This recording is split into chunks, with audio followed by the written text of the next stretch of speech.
Hey everyone, welcome. Get comfortable, and let's get into tonight's Reddit stories.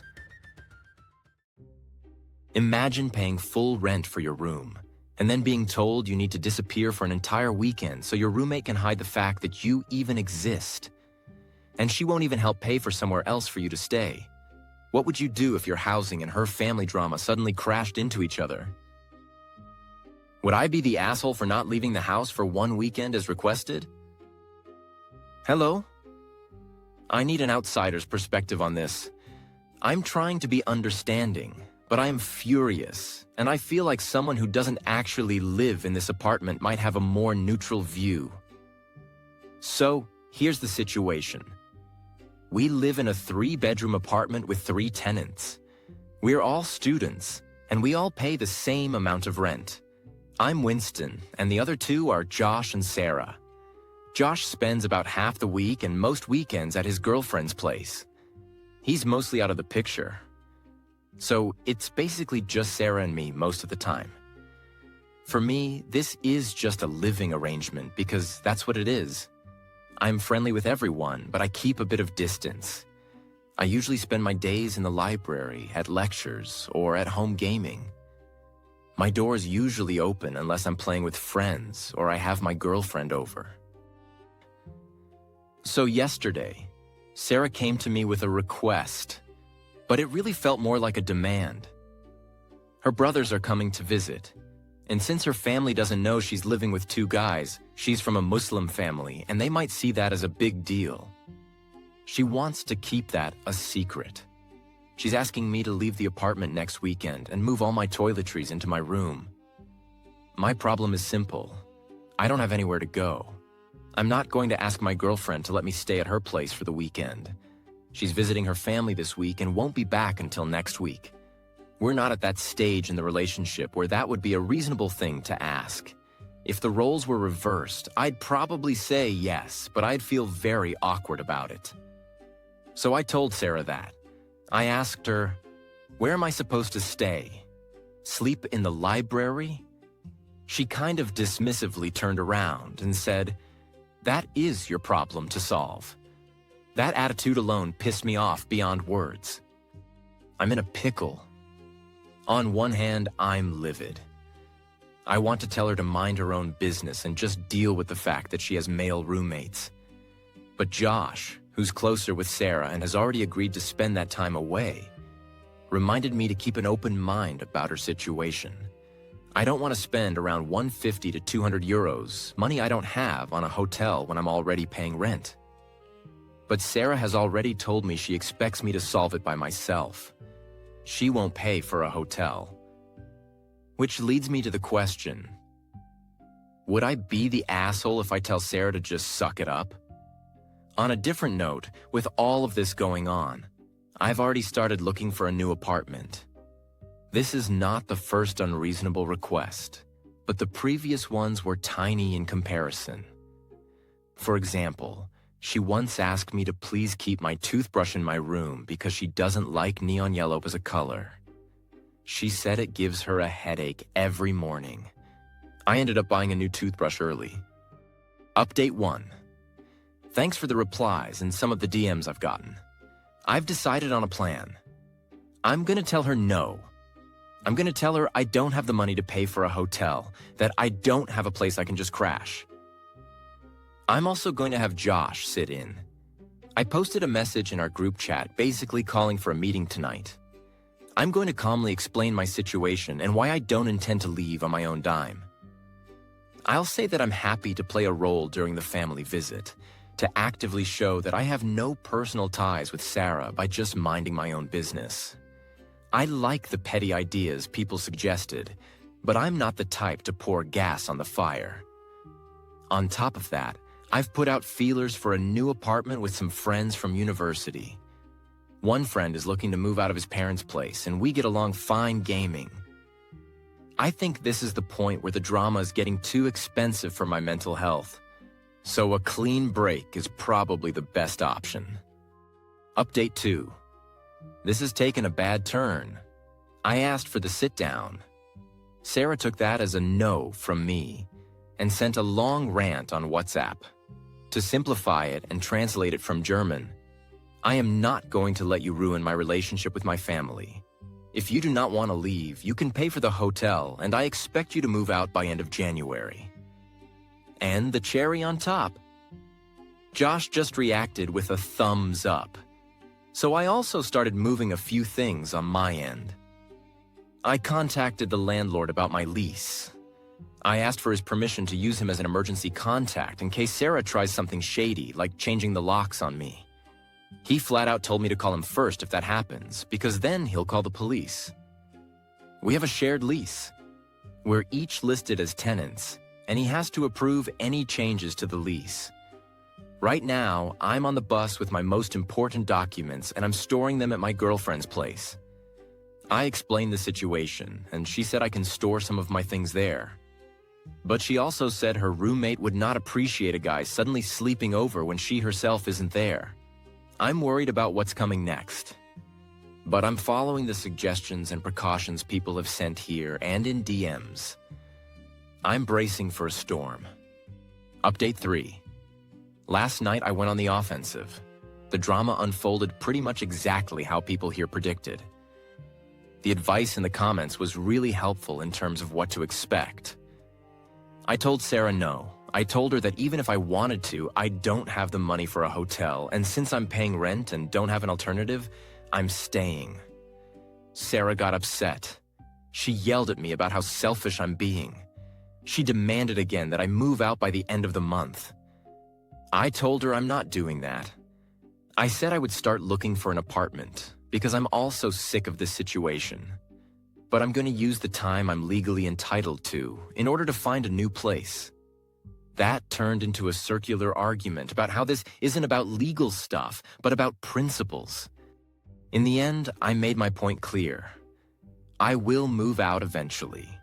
But I also made it clear that I'd be taking my stuff with me, like the coffee maker I bought that everyone uses.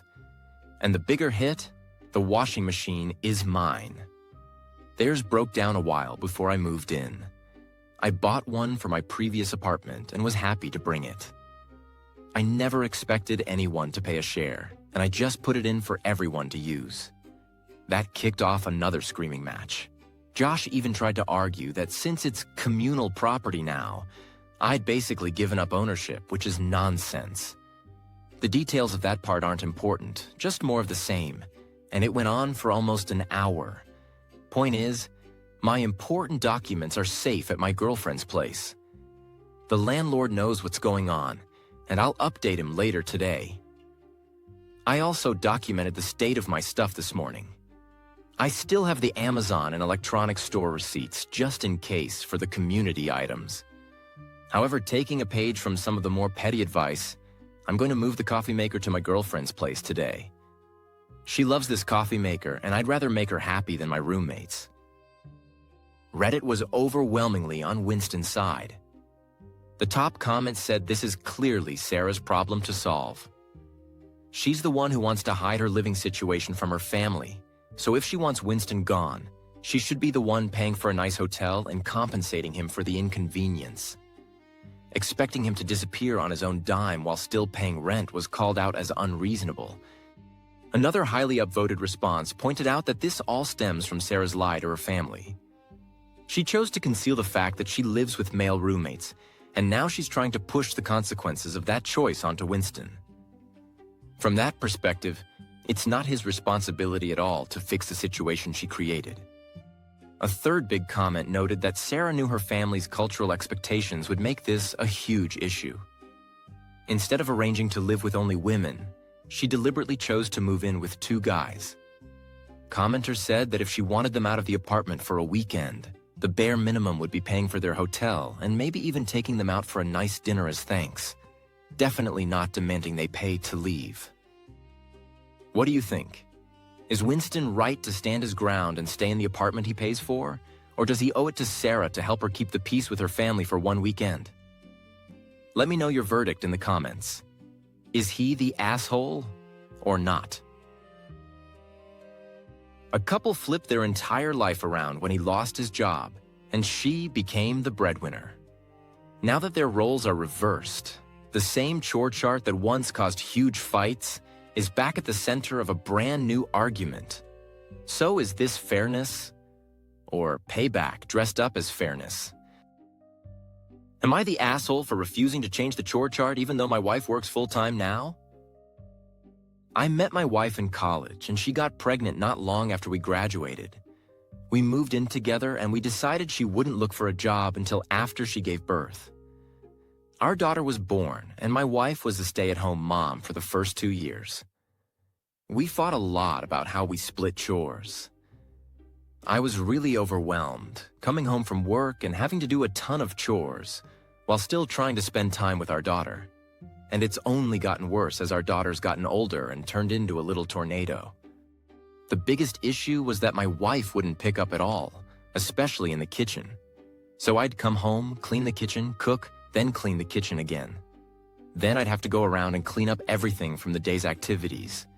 We argued about this a lot, and her stance was that she watched our kid all day so I could clean more when I got home. In the end, I gave in, and we made an official chore chart. Her, watch the kid, do laundry and grocery shopping, and handle appointments.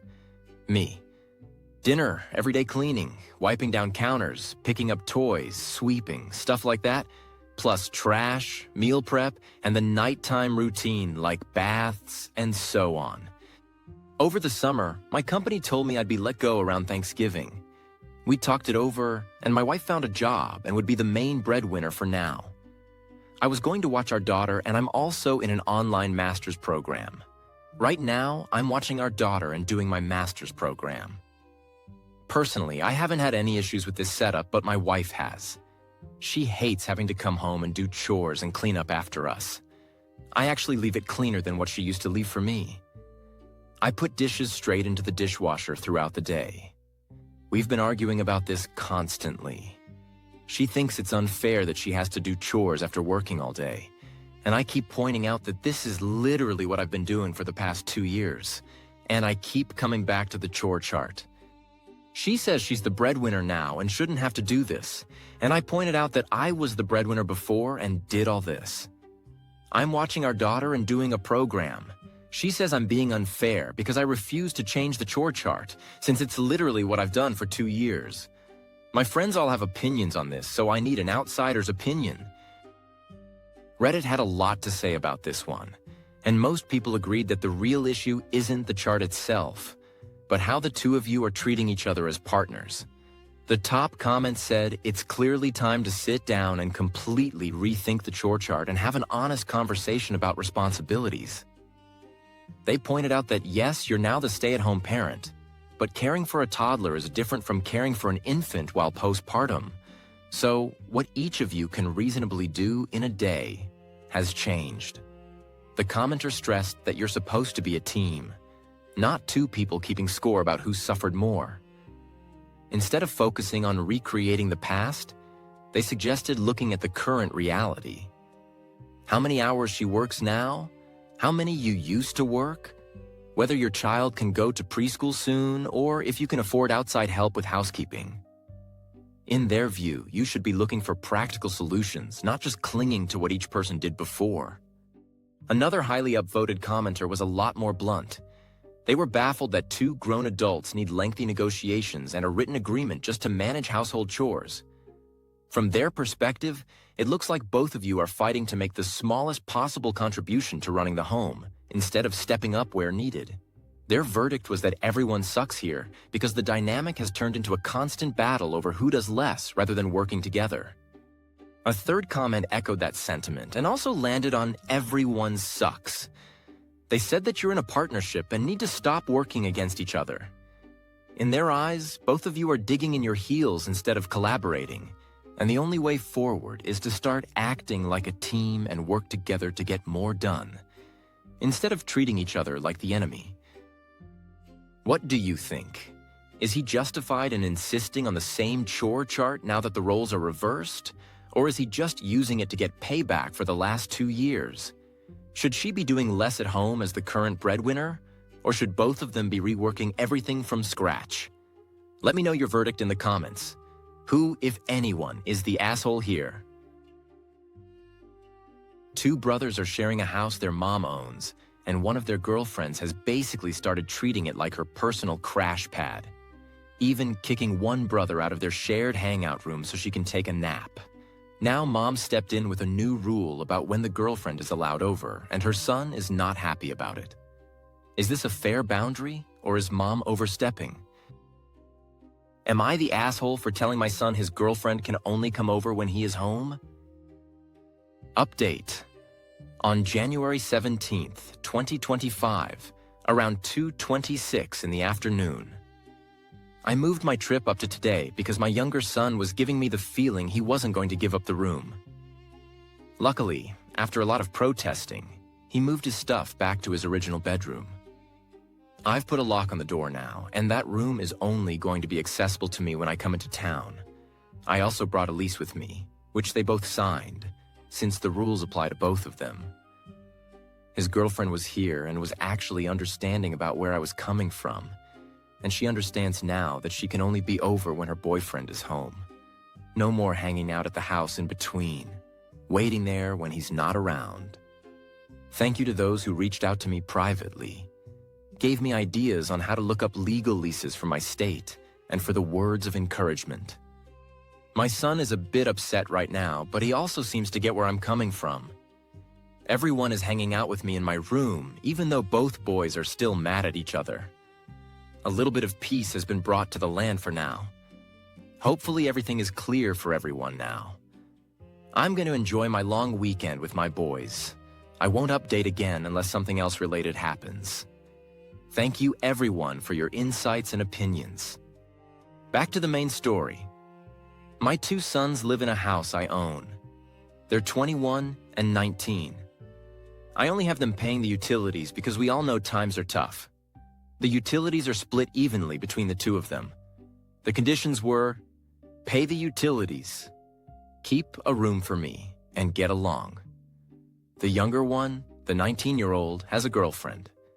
Let's call her Liz. Ever since I moved out, Liz has been inviting herself over whenever she wants, even when he's not home. I didn't have a problem with it until today, when my older son told me a story. So my room when they were growing up was always the hangout spot for the kids.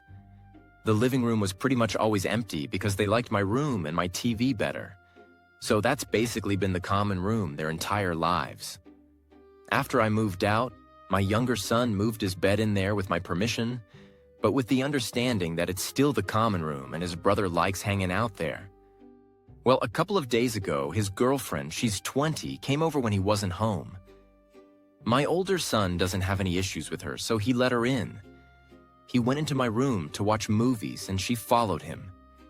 He was on the futon in the corner and she was in the bed my 19-year-old moved in there. Halfway through the movie they were watching, again, in my room, which is a shared common space. She tells him, or really asks him, to leave because she's uncomfortable with him there and wants to take a nap. He left because what is he supposed to say? The next day, my older son confronted his brother, asked him what happened, and told him to stay out of the room. I found out about all of this today. Like I said, my room has always been a common room, and that was the understanding when I left. So I set a rule that the girlfriend can only be at the house when my 19-year-old son is home, and that she's never to be at the house when he's not there. He thinks that's unreasonable. I told him if his girlfriend is uncomfortable with my other son being around in his own house when he's not there, then she shouldn't be there. Am I the asshole? To answer some common questions. Why do I have a room at a house I don't live in? I wanted a room for me to stay in whenever I come into town so I don't have to pay for a hotel since I visit pretty often when the weather's warmer. Do they have their own rooms? Yes, each of them has their own bedroom, besides mine. Why was the younger one allowed to move a bed? I asked the older one if it was okay, and he said he was fine with it as long as he could still go hang out in there. Now there are issues, so the younger one will be moving the bed back. Why is the girlfriend there when he's not there? I have no idea. She just invites herself over. Do I like her? It doesn't matter if I like her or not. My son chose her. That's his business. I didn't have any issues with her until she started creating problems in a home my sons share. Reddit was very firmly on Mom's side here. The top comment said the girlfriend had a lot of nerve telling the older brother to leave any room in a house that isn't hers, especially a shared common room. They completely agreed with OP's decision to set boundaries. Another highly upvoted comment called OP not the asshole and pointed out that the rule actually protects both sons. The older brother shouldn't have to leave his own house or room just because the girlfriend is there. They said it's understandable if she feels weird napping around him, but in that case she can nap at her own place or wait until her boyfriend is home. Coming over when her boyfriend isn't there, then acting uncomfortable around the person who actually lives there just doesn't make sense. A third commenter agreed OP wasn't in the wrong, but added that the 19-year-old needs to move his bed back into an actual bedroom so the common room can go back to being a real living room again, instead of feeling like her private space. What do you think? Is it fair for a parent landlord to say, "Your partner can only be here when you are"? Or is that too controlling once the kids are adults and paying bills? And how would you handle a guest who tries to kick you out of your own shared space? Let me know your verdict in the comments. Who's the real asshole here, if anyone? Imagine your partner keeps sleeping in until the last possible minute before work, and then expects you to jump up, grab their keys, and go fill their tank for them. Now add snow, icy roads, and you in your pajamas planning a cozy day inside. At what point does helping out turn into being taken for granted? Am I the asshole for no longer filling the car with gas before my partner has to go to work? I'm using a throwaway, so this doesn't get linked to my main. My partner works Sunday evenings. I don't. They usually sleep until about 15 to 30 minutes before they need to be at work. Lately, they've been asking me to fill up their car with gas before they go in on Sundays, because they say they don't have time to get ready for work, get gas, and still make it there on time. For a while, I was doing it because it really wasn't much of a bother for me. I'd take their car, go to the gas station, maybe grab some snacks or drinks, or swing by Dunkin' and get a coffee. Sometimes I'd even take the car while they were still asleep, get gas, and then go to the grocery store since I had to get groceries anyway. They also didn't ask every single week, just most weeks. I've told them they should really fill up before Sunday so it's not such a rush. Or they could wake up earlier, they said they would try. But I also didn't mind doing it if I already had a reason to go out. It snowed last night and into today where we live. I had no plans to go out because I don't like driving in the snow unless I absolutely have to. I went to the grocery store yesterday before the snow started and stocked up on all my drinks and snacks specifically so I wouldn't have to drive in the snow. I was also still in my pajamas because I was looking forward to a comfy day inside. They asked me if I could fill their car up with gas again today. I said no, I don't like driving in the snow, especially in a car that's not mine. They said it's not far to the gas station and they had to get ready for work. I repeated that I don't feel comfortable driving their car in the snow and I don't need to go out for anything, so I'm not going to do it. They were upset because I refused to go out and fill up the car with gas. They left for work upset and didn't even say goodbye. And later they texted me that they couldn't fully finish getting ready for work and were a few minutes late because they had to stop to get gas. Am I the asshole for not filling the car with gas before my partner went to work, even though I've been doing it often in the past? Top commenters focused on one big question. Why isn't the partner just getting gas themselves at a reasonable time?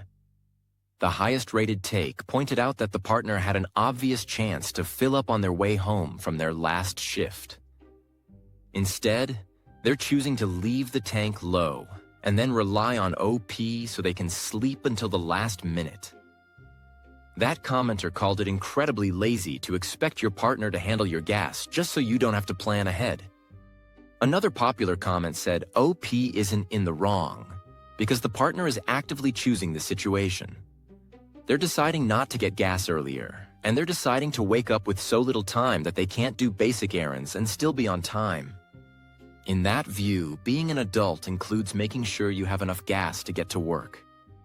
And a third top comment was just baffled. What is going on that the partner doesn't just fill up when the tank is low like most people do? That commenter also said OP isn't at fault here. What do you think? Is this just a small favor in a relationship that OP should keep doing? Or has the partner started taking advantage of OP's kindness and poor planning? If you were in this situation, would you brave the snow for their gas or draw the line like OP did? Let me know your verdict in the comments. You're cooking dinner with your partner, everything smells amazing.